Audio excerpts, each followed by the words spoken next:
আজ বানিয়ে নিয়েছি ফাটাফাটি একটা ভর্তা, তাও আবার কাঁকরোলের। চলো দেখে নিই কীভাবে বানিয়েছি। কচি কচি কাঁকরোলগুলোকে একটুখানি সর্ষের তেলের মধ্যে নেড়ে নেব। প্রথমে নেড়ে নেওয়ার পরে তারপরে একটু সাইড করে নিয়ে তার মধ্যে দিয়ে দেবো শুকনো লঙ্কা।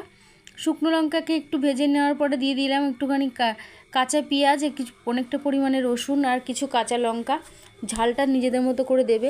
আর ভর্তা মানে একটু রসুন পেঁয়াজ দিলে একটু বেশি ভালো হয় খেতে। তারপরে দেখো ভাজা ভাজা করে নেওয়ার পরে আমি ঠান্ডা করে নিয়েছি। ঠান্ডা করে নিয়ে মিক্সির জারেতে দিয়ে দিলাম। এটা কিন্তু শিলেও বাটতে পারো। তারপরে দেখো আরেকটু সর্ষের তেল গরম করে তার মধ্যে কালো জিরে দিয়েছি। কালো জিরেটা দিয়ে কিছু চিংড়ি মাছ দিয়েছি। চিংড়ি মাছ ছাড়াও এটা কিন্তু ভালো লাগবে। একটু নুন দিয়ে চিংড়ি মাছটাকে হালকা ভেজে নিলাম।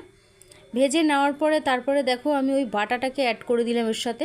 একটু বাটাটাকে দিয়ে ভালো করে একটু নেড়ে চেড়ে মিশিয়ে নিতে হবে। একটু সামান্য দিয়ে দেবো, তার সঙ্গে একটুখানি হলুদ গুঁড়োও দিয়ে দিয়েছিলাম।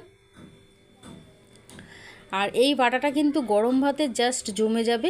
রেসিপিগুলো কেমন লাগে অবশ্যই জানিও। ভালো লাগলে একটা লাইক